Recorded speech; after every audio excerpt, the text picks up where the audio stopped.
জয় শ্রী গুরুদেব, জয় শ্রীল প্রভুপাদ। বহু পূর্বে পুরীতে অর্জুন মিশ্র নামে একজন পাণ্ডা ছিলেন। প্রতিদিন তিনি সম্পূর্ণ গীতা পাঠ করতেন। যেহেতু তিনি দীর্ঘ সময় গীতা অধ্যয়নে ব্যয় করতেন এবং এ বিষয়ে তার অটল নিষ্ঠা ছিল, সেজন্য স্থানীয় মানুষ তাকে গীতা পাণ্ডা বলে অভিহিত করত। তিনি শ্রী জগন্নাথের একজন মহান ভক্ত ছিলেন। তার প্রতি সম্পূর্ণ আত্মসমর্পিত, শরণাগত। যা কিছু ঘটত তাকে তিনি ভগবানের কৃপা অনুগ্রহ হিসাবে গ্রহণ করতেন। কোনো কিছুই গীতা পাণ্ডাকে প্রভাবিত করতে পারত না। অর্জুন মিশ্র ছিলেন অত্যন্ত দরিদ্র ব্রাহ্মণ। ভিক্ষা দ্বারা তিনি জীবিকা নির্বাহ করতেন।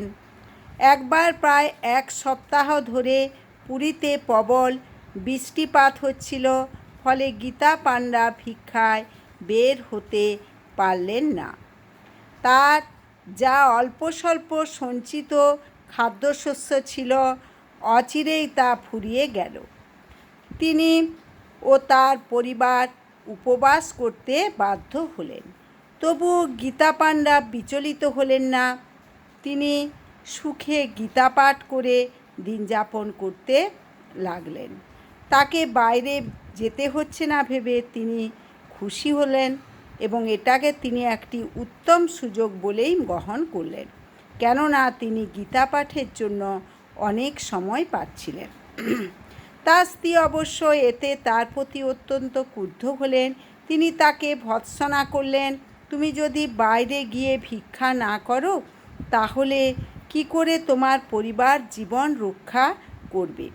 আমাদের 3 সন্তান, তুমি যদি বাইরে গিয়ে কিছু সংগ্রহ করে না আনো তাহলে তারা তো মারা যাবে। কিন্তু গীতা পাণ্ডা ছিলেন অবিচলিত। তিনি ভগবদ্গীতা থেকে তাকে একটি শ্লোক দেখালেন। অনন্যাস চিন্তয়ন্ত মাং যে জনা পর্যুপাসতে তেষাং নিত্যাভিযুক্তানাং যোগক্ষেমং বহাম্যহম। অনন্য চিত্তে আমার চিন্তায় মগ্ন হয়ে যারা আমার উপাসনা করেন, আমি তাদের সমস্ত অভাব পূরণ করি এবং তাদের প্রাপ্ত বস্তুর সংরক্ষণ করি। কিন্তু তার স্বামীর এহেন আচরণে বিশ্বগৃহিণীর রাগ আরও বাড়ল। কয়েকদিন তিনি প্রতীক্ষা করলেন, কিন্তু তার পতিদেব কিছুই নিয়ে আসলেন না। কেবলই তিনি বলতে থাকলেন, আমরা যদি কেবল ভগবানের ওপর নির্ভর করি তাহলে তিনি সব কিছুর তত্ত্বাবধান করবেন বলে স্বয়ং তিনি বলেছেন। কতদিন তাকে এইভাবে প্রতীক্ষা করতে হবে মিশ্বগৃহিণী ভেবে পাচ্ছিলেন না।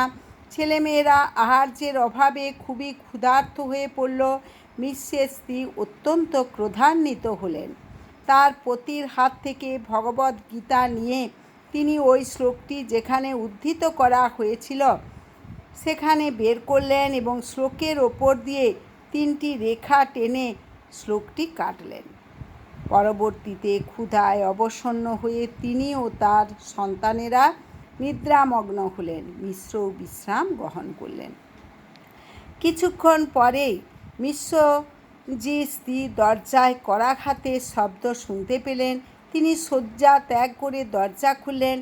2জন অত্যন্ত সুন্দর বালক সেখানে দাঁড়িয়েছিলেন আর তারা তাদের সঙ্গে আহার্য প্রস্তুত করার জন্য বহুবিধ খাদ্যোপকরণ বহন করে নিয়ে এসেছিল। ব্রাহ্মণী এই সুন্দর 2 বালককে দেখে অত্যন্ত বিস্মিত হলেন। তাদের একজন ছিল শ্যামবর্ণ আর অন্যজন ছিল দুগ্ধ ধবল। কৃষ্ণবর্ণ বালকটি ব্রাহ্মণীকে বলল, দয়া করে খাদ্য সম্ভারগুলি নিন। গীতা পাণ্ডার কোনো মিত্র এগুলি প্রেরণ করেছেন। অনুগ্রহ করে এগুলি রান্না করুন এবং পূর্ণ পরিতৃপ্তি সহকারে ভোজন করুন। ব্রাহ্মণী এই অনুপম সুন্দর 2 বালককে দর্শন করে অত্যন্ত প্রীত হলেন এবং তিনি যখন বালকদ্বয়ের কণ্ঠস্বর শ্রবণ করলেন তখন তার হৃদয় আনন্দে পরিপূর্ণ হল। তিনি তাদের প্রতি গভীর স্নেহ প্রীতি অনুভব করলেন। তিনি তাদের আহার্য প্রস্তুত করা পর্যন্ত অপেক্ষা করতে বললেন এবং তাদের সঙ্গে ভোজন করতে অনুরোধ করলেন। কিন্তু বালকটি উত্তর দিলেন, হ্যাঁ, আপনিও আপনার স্বামীর সঙ্গে প্রসাদ গ্রহণের জন্য আমাদেরও প্রবল ইচ্ছা ছিল, কিন্তু আমার জিহ্বা কেটে দেওয়া হয়েছে, সেজন্য আমি কিছুই আহার করতে পারছি না। একথা বলে বালক দুটি বিদায় নিল। গীতা পাণ্ডা অর্জুন মিশ্রের স্ত্রী সমস্ত ভোজ্য দ্রব্যগুলি ঘরে রেখে তাদের সৌভাগ্যের কথা তার স্বামীকে বলতে গেলেন। যখন গীতা পাণ্ডা এসে সমগ্র ঘর ভর্তি বহুবিধ খাদ্যপরণ দেখলেন তখন তিনি তার স্ত্রীকে জিজ্ঞাসা করলেন, তুমি কি ওই বালক দুটিকে ভোজন করিয়েছ? আশা করি তুমি তাদের এই দয়ার প্রতিদানে কিছু প্রসাদ তাদের ভোজন করিয়েছ। তার স্ত্রী উত্তর দিলেন, আমি তাদেরকে প্রতীক্ষা করে কিছু ভোজন করতে বলেছিলাম, কিন্তু কৃষ্ণবর্ণ বালকটি বলল যে কেউ তার জিহ্বায় 3টি স্থান কেটে দিয়েছে, সেজন্য সে কিছু খেতে পারছে না। অর্জুন মিশ্র যখন একথা শুনলেন তিনি তৎক্ষণাৎ বুঝতে পারলেন যে ওই কৃষ্ণ বালক ভগবান স্বয়ং ব্যতীত অন্য কেউ নয়। যেহেতু তার স্ত্রী শ্লোকটি 3বার কেটেছিলেন, সেজন্য ভগবানের শ্রীমুখ থেকে নিঃসৃত হওয়া ওই শব্দগুলির খণ্ডিত রূপ তার জিহ্বায় প্রতিবিম্বিত হয়েছে। মিশ্র গৃহিণী উপলব্ধি করতে পারলেন যে তিনি তার অনন্যচিত্ত ভক্তদের প্রতিপালন করবেন বলে যে প্রতিশ্রুতি দিয়েছেন সেটির সত্যতা প্রমাণ করতে তিনি তার প্রিয় ভক্তের জন্য স্বয়ং ভোজ্যদ্রব্য বহন করে এনেছেন। অবিলম্বে ব্রাহ্মণ পাণ্ডা ও তার স্ত্রী কৃপাপরায়ণ শ্রী জগন্নাথের নিকট ক্ষমা প্রার্থনা করা এবং তাদের প্রতি তার করুণা ও অনুগ্রহের জন্য তাকে ধন্যবাদ জ্ঞাপনের উদ্দেশ্যে জগন্নাথ মন্দিরে যাবার জন্য প্রস্তুত হলেন।